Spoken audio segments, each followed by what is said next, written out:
The importance of a country is known by its people, intelligence, and work.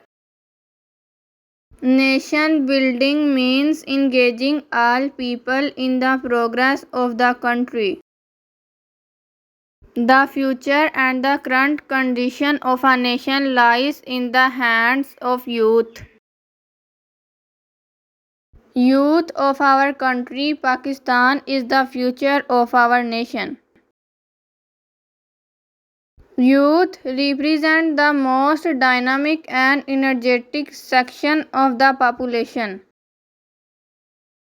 Youth is an age where there is a will for creativity and to do something new. The objective and planning of development can be best completed by the youth. A nation develops easily when its youth become educated and employed. Youth are more enthusiastic and energetic, and they can change the destiny of a nation.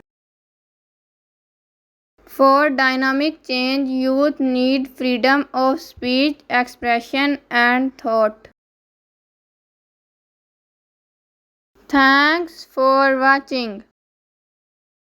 Please like my video and subscribe my channel, Our Knowledge.